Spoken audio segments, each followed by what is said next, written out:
Hello दोस्तों, स्वागत है आपका अपने यूट्यूब चैनल और नव्य अकेडमी में। तो आज हम यहाँ पे एक नया टॉपिक के बारे में डिस्कस करने वाले हैं। लुसेंट जो बुक है हमारी, इसके जो लुसेंट जो बुक है उसे हम कवर कर रहे हैं। और आज जो आपका हिस्ट्री का दूसरा टॉपिक आपके यानी कि दूसरा वीडियो आपके साथ लेके चल रहा हूँ। इससे पहले हिस्ट्री का एक लेक्चर आपके साथ आया है, 2 लेक्चर में हिस्ट्री के आपको दे चुका हूँ। एक तो मैंने आपको संक्षिप्त रूप में हिस्ट्री में आपको क्या क्या पढ़ना है उसके बारे में बताया, और दूसरा हम यहाँ पे पढ़ रहे थे कि भारत से इसका जो इतिहास है वो कहाँ से हमें ज्ञात होता है। जैसे कि धर्म ग्रंथ और ऐतिहासिक ग्रंथ के बारे में हमने यहाँ पे पढ़ा था। धर्म ग्रंथों में हमने वेद हो गए, पुराण हो गए, उपनिषद हो गए, तो सभी चीज़ों के बारे में पढ़ा था। तो आज जो हमारी दूसरी क्लास है इसमें हम बात करेंगे आज विदेशियों द्वारा दी गई जानकारी। ठीक है, तो दूसरा हमारा जो आज का जो वीडियो का टॉपिक होगा वो है कि विदेशियों द्वारा दी गई जानकारी। तो विदेशियों द्वारा जो विवरण मिलता है उसमें हमारे पास अलग अलग लेखकों के बारे में जानकारी मिलती है। एक तो हमने इससे पहले जो था हमने विदेशियों यानी कि जो हमने धर्म ग्रंथ और ऐतिहासिक ग्रंथ पढ़े थे। हमने ऐतिहासिक ग्रंथों में जैसे कि राजतरंगिणी हो गया, ठीक है, जो राजतरंगिणी थी, कौटिल्य का जो अर्थशास्त्र जो है, ठीक है। साथ ही जो हमने जो हमारे धार्मिक ग्रंथ जो थे उसके बारे में हमने जानकारी ली कि किस प्रकार से हमें भारत का इतिहास जो है कहाँ कहाँ से हमें देखने को मिलता है, जो हम ये प्रेजेंट टाइम पर देखते हैं। ठीक है, आज हम बात करने वाले हैं कि जो विदेशियों के द्वारा जो दिया गई जो जानकारी है, जो विदेशी आक्रमण जो हुए हैं या विदेशी बाहर से आए हुए जो लेखक हैं उन्होंने किस किस प्रकार से भारत के इतिहास को आगे बढ़ाया है और कहाँ क्या हमें उनसे जानकारी मिलती है। तो सबसे पहला इसमें आता है यूनानी लेखक। यूनानी अथवा जो रोमन जो लेखक है उनके नाम आते हैं, यूनानी अथवा रोमन लेखक। ठीक है, तो यूनानी और रोमन लेखक में सबसे पहले जो नाम आता है वो आता है टेसियस का। ठीक है, किसका नाम आता है? टेसियस का। टेसियस जो था वो एक ईरान का एक राजवैद्य था। टेसियस क्या था? ईरान का राजवैद्य था। और इसने जो भारत से संबंधित जो चीजें बताई हुई है, भारत के इतिहास का जो इसने वर्णन किया है, तो उसका जो वर्णन जो है वो कहानियों से भरा हुआ है, जो कि अविश्वसनीय और आश्चर्यजनक कहानियों से परिपूर्ण है। ठीक है, जिस पर कि विश्वास करना संभव नहीं होता है, तो ये एक अविश्वसनीय भी इसको माना जाता है। लेकिन इतिहास यानी कि भारत के इतिहास के बारे में जानकारी जो है वो टेसियस के द्वारा दी गई है, जो कि एक राजवैद्य था। ठीक है, राजवैद्य कहाँ का था? ये ईरान का राजवैद्य था। कहाँ का था? ईरान का राजवैद्य था। और ईरान का राजवैद्य होने के साथ साथ यानी कि जो इसने जो भारत के बारे में जो जानकारी दी हुई है, तो इसका जो विवरण जो है वो आश्चर्यजनक कहानियों से और एक अंधविश्वास टाइप में इसने यहाँ पे दिया हुआ है ना, यानी कि अविश्वसनीय जो है, जिस पर विश्वास करना जो है वो मुश्किल होता है। तो उस प्रकार का इसका इतिहास जो है भारत के बारे में बताया गया है। ठीक है, दूसरा जो यूनानी और रोमन जो लेखक हुआ है, दूसरा जो था वो था हेरोडोटस। हेरोडोटस पहली वीडियो में मैंने आपको बताया था हेरोडोटस के बारे में। हेरोडोटस जिसको कि हम किस नाम से जानते हैं? इतिहास का पिता कहते हैं। इसको क्या कहते हैं? फादर ऑफ हिस्ट्री, इतिहास का पिता। जहां पे हमने बताया था कि हिस्ट्री जो है उस शब्द की उत्पत्ति जो है हिस्टोरिका शब्द से, जो हिस्टोरिका या हिस्ट्री शब्द जो है हिस्टोरिका शब्द से आती है, जो कि यूनानी ग्रीक शब्द है। ठीक है, तो इतिहास का पिता जो है हेरोडोटस को कहा जाता है। और इसकी भी जो पुस्तक है हिस्टोरिका, जिसमें 5वीं शताब्दी ईसा पूर्व का भारत का इतिहास जो है मिलता है, यानी कि 5वीं ईसा पूर्व यानी कि 5th सेंचुरी बीसी। ठीक है, तो 5वीं शताब्दी ईसा पूर्व का जो इसमें हमें जानकारी मिलती है, जहां पर भारत और फारस यानी कि वर्तमान हम उसको क्या है? ईरान के बारे में जानते हैं। तो इसने जो है वो भारत और फारस के बीच जो संबंध रहा है उस समय का, भारत और फारस या वर्तमान में बात करें तो ईरान के बीच के संबंध के बारे में बात करता है, का वर्णन जो इसमें मिलता है। और ये जो इसका जो इतिहास भी रहा है वो भी अफवाहों से भरा हुआ है। ठीक है, क्लियर है? दो लेखक आपके कौन कौन से हैं? यूनानी रोमन लेखकों में कौन कौन से आगे? टेसियस और हेरोडोटस। टेसियस जो है वो ईरान का राजवैद था। और इसकी जो कहानियों से भरा हुआ जो भारत के बारे में जैसे जानकारियां दी हुई है, कहानियों से भरी हुई जिसकी जानकारियां हैं भारत के बारे में, जो कि एक क्या है, एक अंधविश्वास या हम कह सकते हैं कि अविश्वसनीय है, सिर्फ कहानियों के रूप में से बताया हुआ है जिस पर विश्वास किया जाना मुश्किल है। ठीक है, दूसरा आता है हेरोडोटस। हेरोडोटस जो है इसको इतिहास के पिता के नाम से भी जाना जाता है और इसकी पहली पुस्तक है, यानी कि इतिहास की पहली पुस्तक हिस्टोरिका के लेखक जो है हेरोडोटस है। उसी हिस्टोरिका में इसने भारत और फारस यानी कि ईरान के संबंधों के बारे में बताया हुआ है। भारत और फारस के संबंधों के बारे में बताया हुआ है, जो कि 5वीं शताब्दी ईसा पूर्व के भारत के इतिहास की जानकारी देता है। लेकिन इसमें भी कुछ तथ्य जो है वो भी अफवाह से भरे हुए हैं। ठीक है, इसमें भी कुछ तथ्य क्या है, वो अफवाह पर आधारित है। दूसरे यहां पर आता है कि सिकंदर के साथ आए हुए कुछ लेखक, सिकंदर के साथ आए लेखक। तो सिकंदर के साथ जो आए हुए लेखकों में जो मुख्य नाम आता है वो आता है नेरियाकस, ओनेसिक्रिटस और अरिस्टोबुलस। नेरियाकस, ओनेसिक्रिटस, नेरियाकस, ओनेसिक्रिटस, ओनेसिक्रिटस और एरिस्टोबुलस, एरिस्टोबुलस। तो 3 जो है लेखकों के नाम मिलते हैं जो सिकंदर के साथ भारत की यात्रा पर आए हैं। ठीक है, ओनेसिक्रिटस, नेरियाकस और अरिस्टोबुलस। एरिस्टोबुलस बोलो या अरिस्टोबुलस बोलो, एक ही नाम है। ठीक है, नेरियाकस, ओनेसिक्रिटस और अरिस्टोबुलस। यहां से जो इतिहास से उनके बारे में, जो उनकी बुक से जो इतिहास मिलता है भारत के बारे में, वो कुछ हद तक जो है विश्वसनीय है। यानी कि इस पर क्या हो सकता है, विश्वास किया जा सकता है कि तत्कालीन भारत जो सिकंदर के साथ जब आए थे, सिकंदर ने भारत पर आक्रमण किया था, उसकी जानकारी जो उनके द्वारा दी गई है उस पर विश्वास किया जा सकता है कि भारत का इतिहास जो था, तत्कालीन इतिहास की जानकारी जो उन्होंने दी हुई है उसके बारे में यहाँ पे जानकारी मिलती है। ठीक है, अगला जो लेखक आया है वो था, जिसके बारे में इसने भारत की जानकारी दी है, तीसरा जो है वो आपका है मेगस्थनीज।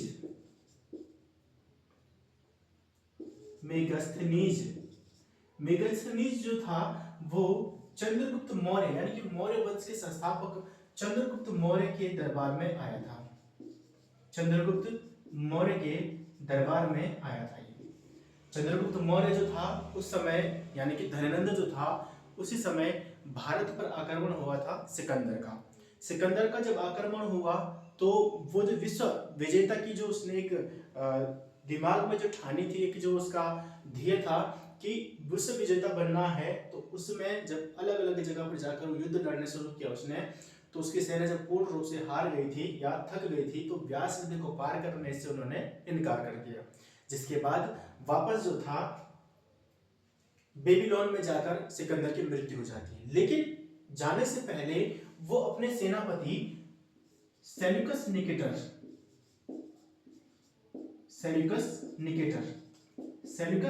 से अपनी, यानी जो सेनापति था ये सेल्यूकस निकेटर सेनापति था सिकंदर के सेनापति यानी कि सेल्यूकस निकेटर अपने सेनापति को भारत के जितने भी विजित जो राज्य थे वो इसी को सौंपकर वापस बेबीलोन जाकर उसकी मृत्यु हो जाती है, वापस आ जाता है बेबीलोन में उसकी मृत्यु हो जाती है 323 ईसा पूर्व में। सिकंदर की जब बात आएगी वहां पे इसके बारे में प्रॉपर डिस्कस करेंगे।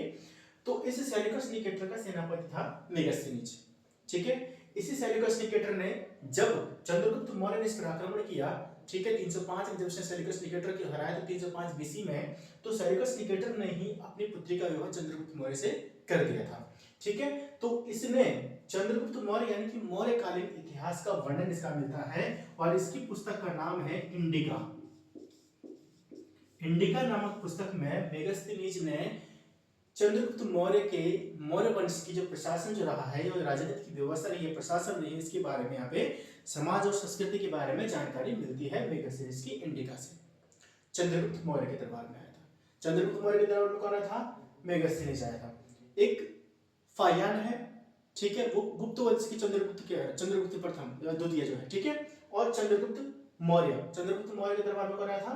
मेगास्थनीज आया था। मेगास्थनीज कौन था? सेल्यूकस निकेटर का राजदूत था, जो कि चंद्रगुप्त मौर्य के दरबार में आया और इसके दरबार में इसने मौर्य वंश की संस्कृति और प्रशासन से संबंधित एक पुस्तक लिखी है जिसका नाम है इंडिका। इंडिका में इसने मौर्य समाज के बारे में जानकारी दी है। ठीक है, अगला जो यहाँ पे आया था वो आया था डायमिकस। ठीक है, तो ये हो गया हो तो हम आगे बढ़ते हैं। और अगला जो यानी कि चौथा जो लेखक आया था वो था डायमिकस।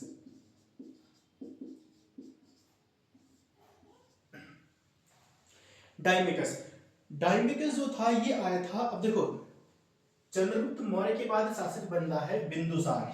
कौन बनता है? बिंदुसार, नॉट बिंबिसार।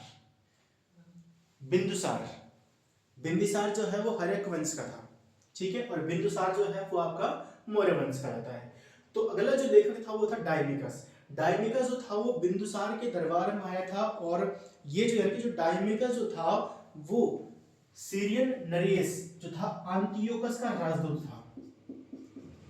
आंतियोकस, आंतियोकस नरेश का राजदूत था। आंतियोकस का राजदूत, आंतियोकस का राजदूत था डायमिकस। और आंतियोकस कौन था? ये था सीरिया का नरेश या सीरिया का राजा था। ये सीरियन नरेश था, ये सीरिया का राजा। सीरिया का राजा आंतियोकस यानी कि सीरिया के राजा आंतियोकस का राजदूत था डायमिकस, जो कि बिंदुसार के दरबार में आया था। और बिंदुसार जो था उसने भी मौर्य काल, देखो बिंदुसार जो था यानी कि डायमिकस जो था बिंदुसार के दरबार में आया है, मौर्य काल के समय आया है, तो किसकी जानकारी देगा? मौर्य वंश की जानकारी से मिलती है। बिंदुसार के बाद गद्दी पर कौन बैठा? उसके बाद बैठता है अशोक। कौन बैठा? अशोक। ठीक है, तो यहाँ पे फिर 5 यहाँ पे लिख देते हैं हम। अशोक के दरबार में भी एक और आया था चंद्रगुप्त मौर्य। पहले मौर्य वंश के संस्थापक चंद्रगुप्त मौर्य के दरबार में आया था मेगास्थनीज। उसके बाद बिंदुसार गद्दी पर बैठता है, उसके दरबार में आता है डायमिकस, आंतियोकस का जो राजदूत था। ठीक है, अब जो आता है वो आता है डायोनिसियस। डायोनिसियस, डायोनिसियस जो था वो सीरिया मिस्र के जो राजा जो थे फिलाडेल्फस, मिस्र के राजा का राजा था फिलाडेल्फस। तो फिलाडेल्फस का राजदूत था ये। डायोनिसियस जो था वो मिस्र के राजा फिलाडेल्फस का राजदूत था। और ये किसके दरबार में आया था? ये भी आया था अशोक के दरबार में आया था। सम्राट अशोक की बात यहाँ पे हो रही है। सम्राट अशोक किस वंश से संबंधित थे? मौर्य वंश से संबंधित थे। अब देखिए इसमें यानी कि अगर मौर्य वंश के समय आ रहा है, अशोक के समय आ रहा है, तो यानी कि किसकी जानकारी देगा? मौर्य वंश के शासन की जानकारी देगा, जिससे हमें क्या होता है? मौर्य वंश की जानकारी यानी कि मौर्य वंश से संबंधित जो भी है जानकारी मिलती है डायोनिसियस से, मेगास्थनीज से और डायमिकस से। ठीक है, पहला जो हमारे पास विदेशी विवरण क्या क्या मिलते हैं? यूनानी लेखक जो आए हैं, यूनानी और रोमन लेखक कौन कौन थे?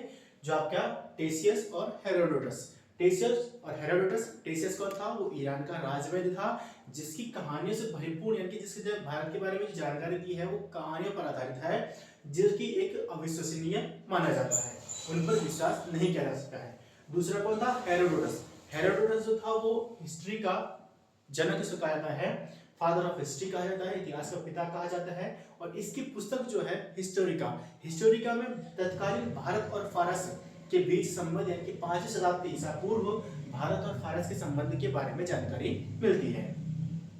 उसके बाद सिकंदर के साथ कुछ लेखक आए थे। जब सिकंदर आया था तो सिकंदर के साथ कौन कौन आए थे? नेरियाकस, ओनेसिक्रेटस और अरिस्टोबुलस। ठीक है, नेरियाकस, ओनेसिक्रेटस और अरिस्टोबुलस। अरिस्टोबुलस या अरिस्टोबुलस जो था ये 3 लेखक आए थे। यहां से जो जानकारी मिलती है वो कुछ विश्वसनीय जानकारी मिलती है भारत के संबंध में। उसके बाद मौर्य वंश के शासनकाल में मेगास्थनीज आया, डायमिकस आया और डायोनिसियस आया। मेगास्थनीज चंद्रगुप्त मौर्य के दरबार में आया। मेगास्थनीज सेल्यूकस निकेटर का सेनापति था। सेल्यूकस निकेटर पर जब 305 में 305 बीसी 305 बीसी में जब चंद्रगुप्त मौर्य ने सेल्यूकस निकेटर को हराया था तो सेल्यूकस निकेटर की पुत्री से ही चंद्रगुप्त मौर्य का विवाह हुआ। सेल्यूकस निकेटर ने उसके बाद मेगास्थनीज को चंद्रगुप्त मौर्य के दरबार में भेजा था, जो कि चंद्रगुप्त मौर्य के दरबार में रहकर इसने चंद्रगुप्त मौर्य या मौर्य वंश से संबंधित सभी जानकारियां या उसकी संस्कृति प्रशासन के बारे में जो जानकारी दी है उस सब का विवरण मिलता है इंडिका, जहां पर उसने इन सब पर जैसे रिलेटेड एक पुस्तक लिखी जिसका नाम है इंडिका। ठीक है, उसके बाद चंद्रगुप्त मौर्य के बाद गद्दी पर बैठता है बिंदुसार। बिंदुसार के समय कौन आया? डायमिकस आया। डायमिकस था, जो डायमिकस जो था वो अंत्योकस का राजदूत था। सीरिया नरेश अंत्योकस का राजदूत था। ठीक है, बिंदुसार के बाद अशोक गद्दी पर बैठता है और अशोक ने डायोनिसियस, अशोक के दरबार में क्या आया? मिस्र के राजा फिलेडेल्फस का राजदूत आया था डायोनिसियस। डायोनिसियस जो था अशोक के दरबार में आया था और इसने भी मौर्यकालीन समाज के बारे में जानकारी दी है। ठीक है, अगली जो पुस्तक आती है वो है टॉलमी, जो है टॉलमी जो थी, टॉलमी तो लेखक था। ठीक है, टॉलमी ने एक पुस्तक लिखी है जिसका नाम है भारत का भूगोल। ठीक है, भारत का भूगोल जो है टॉलमी की पुस्तक क्या है? भारत का भूगोल। तो इससे भी हमें भारत के बारे में जानकारी मिलती है। ठीक है, इसके बाद एक और लेखक आते हैं जिसका नाम है प्लिनी। प्लिनी प्लिनी ने पुस्तक, इसकी जो पुस्तक है वो है नेचुरल हिस्ट्री। क्या है? Natural history. नेचुरल हिस्ट्री के लेखक कौन है? प्लिनी। अब इसमें यानी कि प्लिनी ने नेचुरल, जैसे कि नाम से पता चल रहा है नेचुरल हिस्ट्री, नेचर के बारे में इसने जानकारी दी है। तो भारतीय जो पशु हैं, भारतीय पशुओं, पेड़ पौधों, खनिज पदार्थों आदि सभी के बारे में जानकारी मिलती है वो नेचुरल हिस्ट्री से मिलती है। नेचुरल हिस्ट्री बुक किसकी है? वो है प्लिनी की। ठीक है, अगला जो आता है Periplus of the Erythraean Sea. ठीक है, एक बुक और आती है Periplus of the Erythraean Sea. Periplus of the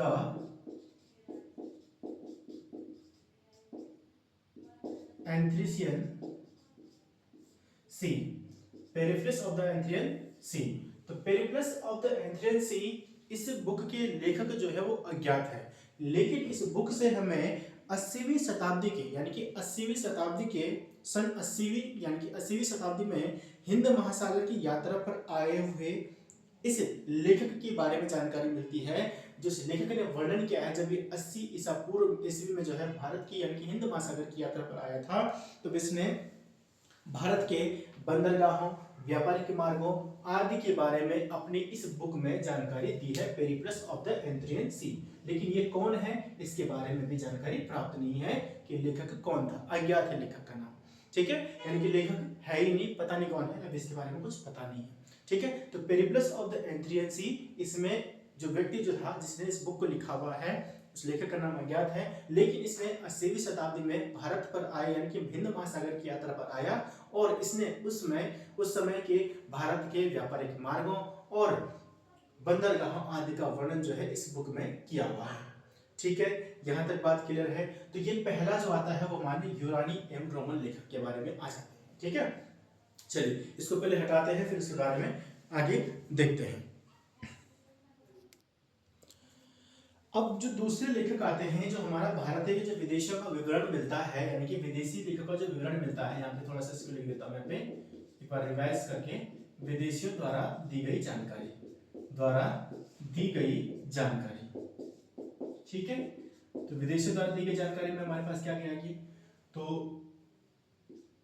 यहाँ पे हमारा क्या आया, पहला है हमारा यूनानी एवं रोमन लेखक। यूनानी रोमन लेखकों में हमने क्या पढ़ा, सबसे पहले हमने नाम पढ़ा टेसियस का, टेसियस आया, ईरान का राजवैद्य था, जो भी चीजें थी मैंने आपको पहले बता दिया। दूसरा कौन आया था, हेरोडोटस था। तीसरा सिकंदर के साथ आए हुए थे लोग, सिकंदर के साथ आए लेखक कौन कौन से थे, निर्याकस था, ऑनेसिक्रेटस था और अरिस्टोबुलस था। ठीक है, चौथा सबसे पहले जो मौर्य वंश के शासनकाल में आया था, कौन आया था, मेगास्थनीज आया था। मेगास्थनीज चंद्रगुप्त मौर्य के दरबार में आया था। पांचवा था डायमिकस। ठीक है, छठवां कौन था, डायोनिसियस। ठीक है, फिर इसके बाद हमने क्या पढ़ा था, फिर हमने पढ़ा इसमें लेखक प्लिनी, पहले टॉलमी, ठीक है, फिर और क्या था, प्लिनी। तो ये जो लेखक जो है इनके बारे में हमने यहाँ पे पढ़ा, और एक हमने अज्ञात पढ़ा है कि Periplus of the Erythraean Sea. ठीक है, टॉलमी की जो है क्या है, भारत के खोज या भारत का भूगोल जो इसकी पुस्तक है। और प्लिनी, प्लिनी क्या क्या है, नेचुरल हिस्ट्री। डायमिकस इसके दरबार में, डायोमिसियस इसके दरबार में आया था, ये क्या था, मिस्र नरेश जो था फिलाडेल्फस का राजदूत था जो कि अशोक के दरबार में आया था। डायमिकस जो था बिंदुसार के दरबार में आया था, और अंतियोकस यानी कि सीरिया नरेश अंतियोकस का राजदूत था। मेगास्थनीज कौन था, मेगास्थनीज सेल्यूकस निकेटर का राजदूत था, चंद्रगुप्त मौर्य के दरबार में आया था। ठीक है, दूसरा हमारा यहाँ पे आता है चीनी लेखक। चीनी लेखक, चीनी लेखकों की अगर हम बात करें तो सबसे पहले नाम आता है फाहियान का। सबसे पहले नाम क्या आता है, फाहियान का। अब चीनी लेखक है तो फिर इसमें यहाँ पे लिखने की जरूरत तो मेरे को है नहीं कि चीनी लेखक था, है ना, चाइना का रहने वाला था, चीन से आया हुआ था। अब चीनी लेखक के बारे में तो ऑब्वियसली वहीं से आया होगा, है ना। तो ये चीनी यात्री था जो कि गुप्त वंश जो थे, गुप्त शासक जो था चंद्रगुप्त द्वितीय, चंद्रगुप्त द्वितीय के दरबार में आया था, यानी कि जिसको विक्रमादित्य के नाम से भी जानते हैं। ठीक है, विक्रमादित्य तो बहुत में हैं, 14 विक्रमादित्य हो गए हैं। जो विक्रमादित्य उस समय जो उपाधि जो इतनी फेमस हो गई थी, 14 नरेशों ने अपने नाम के आगे विक्रमादित्य लिखा था। ठीक है, उत्तराखंड की हिस्ट्री में आप पढ़ेंगे तो उसमें आपको देवीचंद का नाम मिलेगा, चंद्रवंश का। ठीक है, तो उसने भी विक्रमादित्य को बनने के चक्कर में बहुत सारा धन जो लुटा देता है। ठीक है, उसको कुमाऊं का विक्रमादित्य, कुमाऊं का तुगलक आदि नामों से भी जाना जाता है। बट 14 लोगों ने ये उपाधि धारण की थी, लेकिन सबसे शक्तिशाली जो रहा है वो चंद्रगुप्त द्वितीय विक्रमादित्य ही रहा है। ठीक है, अब इसने जो था, इसने यहाँ पर यानी कि फाहियान ने गुप्त वंश के बारे में जानकारी दी है। गुप्त वंश की जानकारी मिलती है हमें फाहियान के से। और फाहियान की जो पुस्तक है वो है फूकोकी, फाहियान, और इसकी पुस्तक क्या है, फूकोकी। फूकोकी नामक पुस्तक से गुप्त वंश की जानकारी मिलती है, जहां पर इसने गुप्त वंश से संबंधित यानी कि मध्य प्रदेश की जनता का यहाँ पर उसने अच्छा वर्णन किया हुआ है। मध्य प्रदेश में फैला हुआ ये वंश था, तो इसने मध्य प्रदेश के जो आसपास का जो राज्य जो था या मध्य प्रदेश के समाज और संस्कृति का इसमें वर्णन किया हुआ है। इसकी जो रचना है उससे मिलता है, या इसकी पुस्तक जो है उससे मिलती है, मध्य प्रदेश के बारे में जानकारी मिलती है, उसकी संस्कृति, वहां का समाज किस प्रकार का था, वो पूरा विवरण इसमें मिलता है। और साथ ही इसने मध्य प्रदेश को एक समृद्ध एवं सुखी राष्ट्र भी या राज्य जो है बताया है अपनी पुस्तक फूकोकी में। ठीक है, अगला है, दूसरा आता है व्हेनसांग। व्हेनसांग, व्हेनसांग जो था वो 629 ईस्वी में, 629 ईस्वी में जो है क्या हुआ, भारत की यात्रा पर निकला था। 629 में इसने चीन से प्रस्थान किया और 630 में यह भारत पहुंचा था, एक वर्ष की यात्रा के बाद। 630 ईस्वी में, बीसीनी एडी 630 में यह भारत आया था। और भारत में ये जो सबसे पहले पहुंचा था वो आया था कपिसा नामक राज्य में। कहां पर आया था, कपिसा नामक राज्य में। व्हेनसांग जो था वो लगभग 1300 हर्षवर्धन के शासनकाल में ये भारत आया था। हर्षवर्धन के शासनकाल में ये भारत आया था। हर्षवर्धन जो काल चलता है उसकी जानकारी जो है इसके शासन से या इसके रचनाओं से हमें मिलती है। ठीक है, ये जो था वो नालंदा विश्वविद्यालय में ये पढ़ने आया था। नालंदा विश्वविद्यालय में पढ़ने के लिए, अध्ययन के लिए आया था। साथ ही इसने बौद्ध धर्म से संबंधित अनेक जानकारियां जो थी वो इकट्ठी की थी, यहाँ पर रहकर, नालंदा विश्वविद्यालय में रहकर। नालंदा विश्वविद्यालय में इस अध्ययन के लिए आया था और बौद्ध धर्म से जुड़ी हुई सभी चीजों के बारे में अध्ययन भी करने आया था। उससे जुड़ी रिलेटेड जो भी चीजें थी उसकी को एकत्र करने भी ये आया था, या धर्म संबंधी जानकारियां जो थी वो एकत्रित करने आया था व्हेनसांग। व्हेनसांग जो था 645 तक, 645 तक क्या था, ये भारत में रहा। 645 ईस्वी तक भारत में रहा, इसलिए इसको शाक्यमुनि, नीति का पंडित और यात्रियों का राजकुमार कहा जाता है। ठीक है, ये आपके लिए इंपॉर्टेंट है, किसको, नीति का पंडित, नीति का पंडित, शाक्यमुनि और यात्रियों में राजकुमार।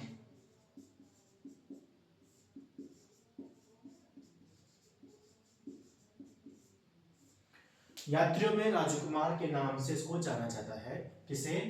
वेन्सान को। ठीक है, क्लियर है यहाँ तक? वेन्सान के उपनाम नीति का पंडित, यात्रियों में राजकुमार और शाक्य मुनि के नाम से जाना जाता है। 629 ईस्वी को इसने 629 ईस्वी में इसने चीन से प्रस्थान किया था और 1 साल की लंबी यात्रा के बाद 630 में यह भारत के राज्य कपिशा में उतरा था, आया था। ठीक है, वेन्सान जो था 645 तक, वो था 645 ईस्वी तक यह भारत में रहा और यह हर्षवर्धन के शासनकाल में भारत आया था। उस समय क्या था? वर्धन वंश, यानी कि वर्धन वंश शासन कर रहा था। हर्षवर्धन के शासनकाल में या हर्षवर्धन के राज्य में आया था, जो कि 645 तक भारत में रहा। इस बीच इसने नालंदा विश्वविद्यालय में अध्ययन किया और बौद्ध धर्म से जुड़ी संबंधित सभी जानकारियों को एकत्रित इसने किया था। ठीक है, नालंदा विश्वविद्यालय जो है प्राचीन विश्वविद्यालयों में से एक है, जो कि बिहार में स्थित है। ठीक है, कहां पर स्थित है? बिहार में स्थित है। अब इसकी जो जानकारी हमें मिलती है, वेन्सान की जो जानकारी मिलती है, इसका एक यात्रा वृतांत है। यात्रा वृतांत, यात्रा वृतांत क्या होता है?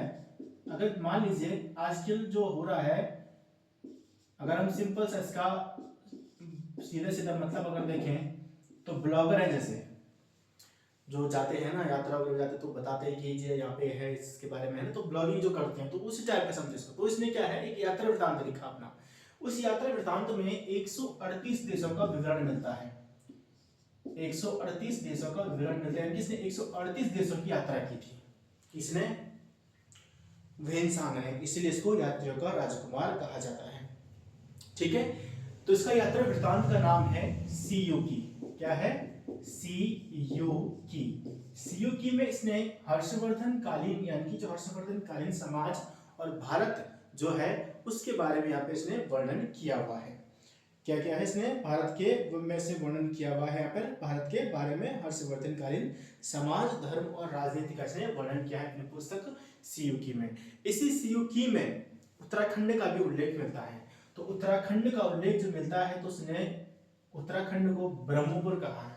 ब्रह्मपुर जो माना जाता है, तो ब्रह्मपुर को उसने कहा है पोलीहिमोपुलो। क्या कहा है? पोलीहिमोपुलो। और हरिद्वार को कहा है मोयुलो। वहीं पर उसने गंगा को नाम दिया है महाभद्रा। ठीक है, और जो इसकी जो माप बताई हो 20 ली, चीनी माप जो है 20 ली करके बताई है। ठीक है, तो यहाँ पर यात्रा में राजकुमार की जो यात्रा वृतांत क्या है? सीयूकी है, जहां पर उसने हर्षवर्धन कालीन समाज, संस्कृति और प्रशासन के बारे में जानकारी मिलती है। इसी के साथ साथ हम अगर उत्तराखंड की दृष्टि से देखें तो उत्तराखंड राज्य का भी यहाँ पे वर्णन मिलता है, जहां पर उसने हरिद्वार को मोयुलो कहा है और ब्रह्मपुर जो देश है, हर्षवर्धन काल के बाद शत्रुघ्न ब्रह्मपुर, और जो इसमें जो बढ़ जाता है, जो हर्षवर्धन काल के बाद जो अराजकता का काल आता है, उत्तराखंड स्थिति में बड़े से पढ़ेंगे इस बारे में, तो ब्रह्मपुर वहां पे राज्य मिलता है, गोविशाण होता है, शत्रुघ्न है। ठीक है, तो 3 अलग अलग राज्यों में बढ़ जाता है, जैसे ब्रह्मपुर सबसे बड़ा था। ठीक है, हम इसके उत्तराखंड की हिस्ट्री में डिस्कस करेंगे। और ब्रह्मपुर को उसने पोलीहिमोपुलो पुलो कहा है, पोलीहिमोपुलो कहा है, हरिद्वार को मोयुलो कहा है और साथ ही गंगा को उसने महाभद्रा कहा है। ठीक है, तो ये आपके पास था वेन्सान के बारे में। तो वेन्सान का यात्रा वृतांत आपने ये चीज आपको ध्यान आएगी कि वेन्सान के बारे में क्वेश्चन इसके उपनाम पूछ सकता है, उपनाम उससे पूछे गए हैं। उत्तराखंड से रिलेटेड आप पढ़ रहे हैं, उत्तराखंड से रिलेटेड, तो उत्तराखंड में भी आपने इस चीज को पढ़ा हुआ है और उत्तराखंड से भी आपका ये यहाँ पे मैच हो जाएगा। वेन्सान का तो इंपॉर्टेंट आपको हो जाएगा, उत्तराखंड से भी और इंडियन हिस्ट्री से भी हो जाएगा। ठीक है, उत्तराखंड हिस्ट्री भी है और मैं भी आपको इसका थोड़ा जिक्र होगा जब उत्तराखंड हिस्ट्री पढ़ेंगे। बाकी यहाँ इतिहास में तो हो ही रहा है, हर्षवर्धन काल पढ़ेंगे तब भी इसका जिक्र होगा। ठीक है, क्लियर है? अगला हम देखते हैं इसके बाद जो अगला लेखक जो आया था, चीनी लेखक जो था, वो था संयुगन। ठीक है, कौन था? संयुगन। संयुगन जो था तीसरा लेखक इसमें डाल देते हैं। संयुगन भी एक चीनी लेखक था और 518 ईस्वी के आसपास जो था ये भारत आया था। क्या था? 518 ईस्वी में ये भारत आया था और लगभग 3 वर्ष तक ये भारत में रहा और इसने भी बौद्ध धर्म से संबंधित जानकारी जो है वो भारत से इकट्ठी की थी, या भारत से इसकी जानकारी जो थी वो एकत्रित की थी। ठीक है, एक और आता है जो क्या आता है? इत सिंह। क्या आता है? इत सिंह। इत सिंह जो था ये भी चीन का रहने वाला था, आया ये भी बौद्ध धर्म के प्रचार प्रसार के लिए था। ठीक है, लगभग 7वीं शताब्दी के आसपास था ये भारत आया था, 7वीं शताब्दी में ये भारत आया था और इसने भी भारत के बारे में या कह सकते हैं कि जो नालंदा विश्वविद्यालय और तक्षशिला विश्वविद्यालय, दो प्राचीन विश्वविद्यालय जो रहे हैं, तो यहाँ पर इसने अध्ययन किया था और बौद्ध धर्म से जुड़े हुए, यानी इसके जो यात्रा वृत्तांत आप कह सकते हैं जो बुक है वो इन दो यानी कि नालंदा विश्वविद्यालय और तक्षशिला विश्वविद्यालय का जानकारी जो है, वर्णन जो है वो एच सिंह के द्वारा किया गया है। ठीक है, अब हम बात करेंगे अरबी लेखक। तीसरा आता है अरबी लेखक। तीसरा हमारा हो गया अरबी लेखक, और चौथा जो हमारा होता है वो अन्य जो लेखक हैं जिनके देश के बारे में पता नहीं है, तो चौथा हमारा जाएगा वो अन्य लेखक। ठीक है, तो अगर आपने इसको नोट नहीं किया है तो आप इसको नोट कर लीजिए। ठीक है, so pause the video and note it down. अब आता है आपका अल-बरूनी और इब्न बतूता, जो कि आपके दोनों जो रहे हैं वो अरबी लेखक रहे हैं, जिसके बारे में हमें जानकारी मिलती है। ठीक है, वैसे तो हम विजयनगर साम्राज्य जब पढ़ते हैं तो वहाँ पे भी कुछ लेखकों के नाम मिलते हैं, जैसे निकोलो कॉन्टी हो गया। ठीक है, तो इनके नाम हमें मिलते हैं, तो हम जब विजयनगर साम्राज्य पढ़ेंगे उनके बारे में देखेंगे। लेकिन जो हमारे पास जो चर्चा जो मिलती है, जो प्राचीन इतिहास की जानकारी मिलती है, वो इन्हीं लोगों से मिलती है। ठीक है, जो यहाँ पे अल-बरूनी के बारे में देखते हैं। अल-बरूनी जो था, ये जब महमूद गजनवी ने जब भारत पर आक्रमण किया था, तो ये महमूद गजनवी के साथ ये भारत आया था। किसके साथ आया था? महमूद गजनवी के साथ ये भारत आया था। और ये जो था वो ख्वारिज्म यानी कि ख्वारिज्म या खीव, ख्वारिज्म या खीव का ये रहने वाला था। अल-बरूनी जो था वो ख्वारिज्म अथवा खीव जो था, या इसको अगर हम बात करें प्रेजेंट टाइम में, तो आधुनिक समय जो अभी प्रेजेंट टाइम में तुर्कमेनिस्तान जिसको बोलते हैं, तो तुर्कमेनिस्तान का रहने वाला था अल-बरूनी, जो कि महमूद गजनवी के साथ भारत में आया था। ठीक है, इसकी एक पुस्तक जो है वो सबसे फेमस पुस्तक है, जो कि भारत के इतिहास के लिए बहुत बड़ा एक कह सकते हैं कि खोज का विषय जो है। तो इसकी एक पुस्तक है वो है तहकीक-ए-हिंद, तहकीक-ए-हिंद या हिंदुस्तान की खोज। ठीक है, हिंदुस्तान की खोज या भारत की खोज। तहकीक-ए-हिंद यानी कि हिंदुस्तान की खोज या भारत की खोज जो था, ये जो है एक जो भारत सभी इतिहासकार जो हैं उनके लिए क्या है, ये पुस्तक जो है वो एक इतिहास का महत्वपूर्ण स्रोत है। और ये अब देखो कौन सी भाषा में है, अरबी है। अरबी लिखा तो इसने कौन सी भाषा में लिखा, इसको अरबी भाषा में लिखा है। अरबी भाषा में तहकीक हिंद और हिंद के बारे में या हिंदुस्तान की खोज इसने लिखी हुई है। और जो ये अल-बरूनी की जो पुस्तक है तहकीक हिंद, इसमें जो राजपूत कालीन जो समाज रहा है, तत्कालीन जो राजपूत जो वंश जो रहे हैं, राजपूत कालीन समाज, उनका धर्म, संस्कृति, रीति रिवाज, राजनीतिक जो प्रशासन जो रहा है, उसका जो सुंदर जो चित्रण जो है वो इसमें यानी कि तहकीक हिंद में देखने के लिए मिलता है। साथ ही यहाँ पे धर्म एवं दर्शन जो रहा है भारत में, मनाए जाने वाले त्योहार कौन कौन से, रीति रिवाज, भार तौल जो हो गया यानी कि भार तौल जो था, या मापन विधियां जो है, तो इन सभी चीजों का जो वर्णन जो है वो इस बुक में मिलता है, जो कि क्या है भारत इतिहास। इसलिए क्या कि सभी चीजें इसमें मिलती है, तो एक इतिहासकारों के लिए एक महत्वपूर्ण स्रोत का काम करती है तहकीक हिंद और हिंदुस्तान की खोज या भारत की खोज, जिसके लेखक कौन है, अल-बरूनी है। अल-बरूनी महमूद गजनवी के साथ भारत आया था, जो कि ख्वारिज्म एवं खीव का रहने वाला था। ठीक है, इब्न बतूता, इब्न बतूता जो था ये लगभग 1333 ईस्वी के आसपास जो था भारत आया था। उस समय भारत पर दिल्ली सल्तनत में तुगलक वंश का शासन था, और ये जो था वो मोहम्मद बिन तुगलक के दरबार में आया था।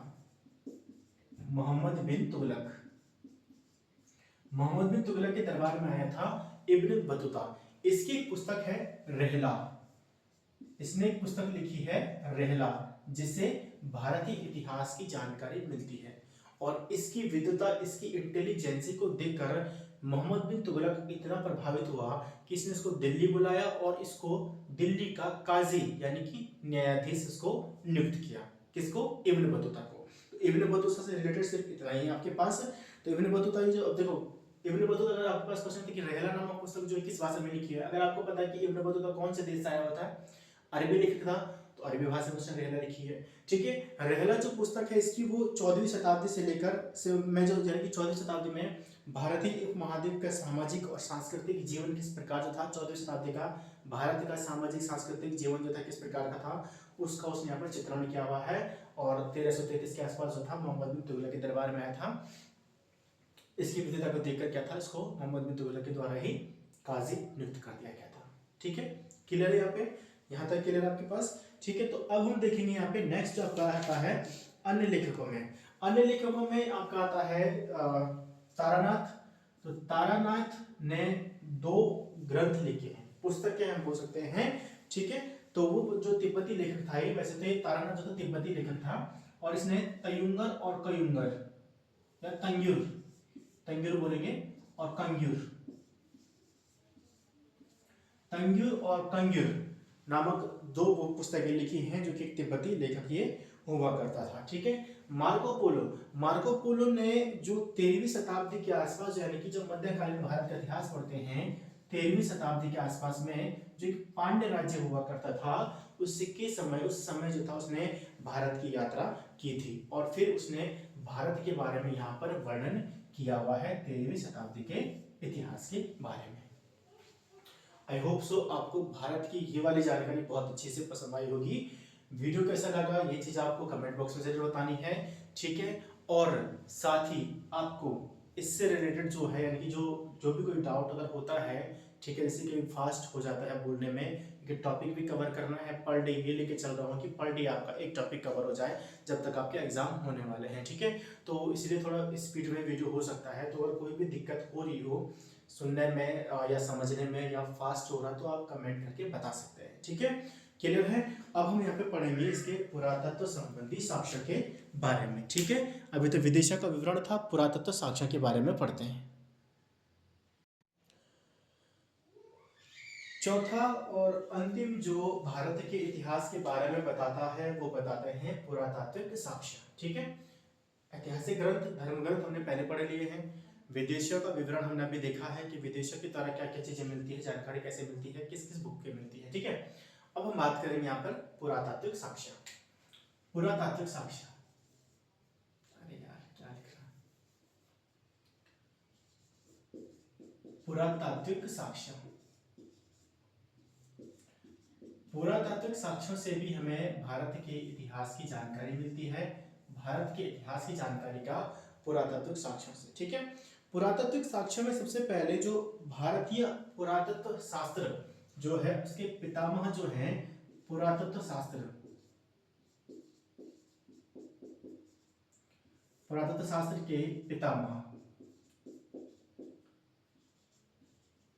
फादर ऑफ इंडियन आर्कियोलॉजी, भारतीय पुरातत्व शास्त्र के पितामह, तो फादर ऑफ इंडियन आर्कियोलॉजी, तो ये आपके कहलाते हैं सर अलेक्जेंडर कनिंघम, यानी कि अलेक्जेंडर कनिंघम। अलेक्जेंडर कनिंघम को भारत का पुरातत्व या पुरातत्व शास्त्र का पिता जो है कहा जाता है, फादर ऑफ आर्कियोलॉजी कहा जाता है। ठीक है, तो इन्होंने जो है वो पुरातत्व सर्वेक्षण की खोज भी की है, या पुरातत्व सर्वेक्षण की स्थापना भी की है। तो भारतीय पुरातत्व सर्वेक्षण की जो खोज की गई है वो 1861 में की गई है, किसके द्वारा, अलेक्जेंडर कनिंघम के द्वारा। अलेक्जेंडर कनिंघम के द्वारा पुरातत्व सर्वेक्षण की स्थापना भी की गई है। ठीक है, भारत के बारे में जानकारी जो होती है वो एक एशिया माइनर यानी कि बोगाज़-कोई, एशिया माइनर या बोगाज़-कोई, बोगाज़-कोई, या कह सकते हैं एशिया माइनर, एशिया माइनर का एक लेख मिलता है, शिलालेख मिलता है, जो कि 1400 बीसी का है। 1400 बीसी का एक अभिलेख मिलता है, बोगाज़-कोई एशिया माइनर अभिलेख मिलता है, जिसमें भारतीय धर्मशास्त्र यानी कि 4 देवताओं का वर्णन मिलता है, अग्नि, वरुण, नासत्य और अश्विनी कुमार।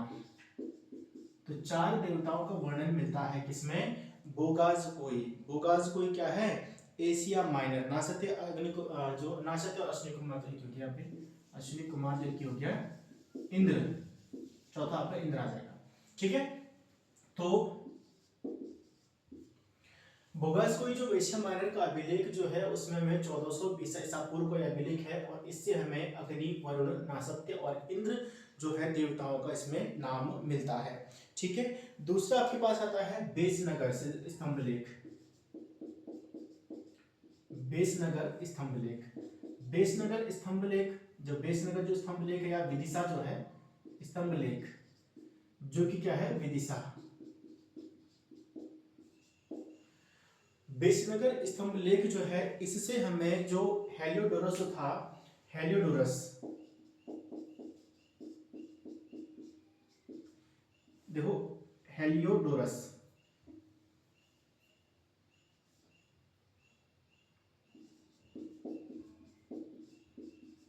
एक तो हेरोडोटस है, ठीक है, जो हमारा यूनानी यात्री हमने पढ़ा हुआ है हेरोडोटस, ठीक है, और एक है ये हेलियोडोरस।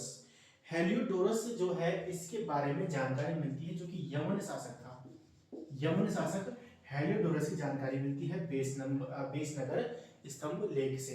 साथ ही भागवत धर्म के उदय के बारे में भी जानकारी देता है। क्या है? भागवत धर्म के बारे में भी जानकारी देता है।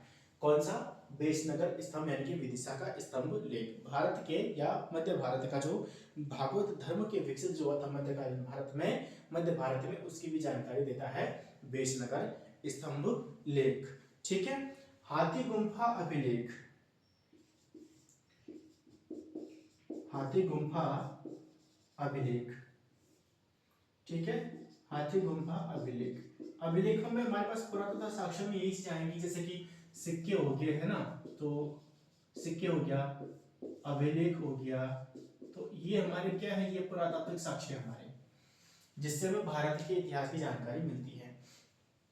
हाथी गुम्फा जो अभिलेख है, ये इसमें जो सबसे पहले ये जो है वो कलिंग राजा खारवेल का है। ठीक है, किसका? ये कलिंग राजा, कलिंग राजा खारवेल का है, कलिंग राजा खारवेल का है हाथी गुम्फा अभिलेख, जिसमें सबसे पहले भारत का नाम जो है वो मिलता है, भारतवर्ष का उल्लेख यहाँ पर किया गया है।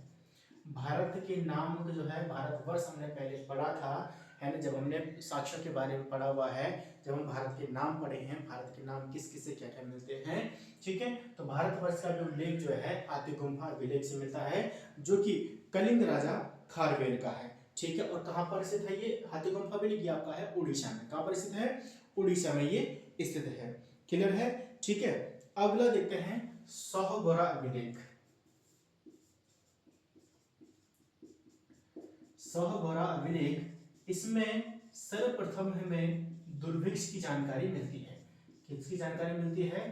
दुर्भिक्ष की जानकारी मिलती है, और संकट काल के समय अगर जब आपातकाल आ जाता है तो उसके लिए खाद्य संग्रहण या खाद्यान्न को सुरक्षित रखने, संकट काल के समय खाद्यान्न को सुरक्षित रखने या खाद्य संग्रहण का उल्लेख किया गया है सोहगोरा अभिलेख में। इससे हमें सर्वप्रथम जो है दुर्भिक्ष की जानकारी मिलती है।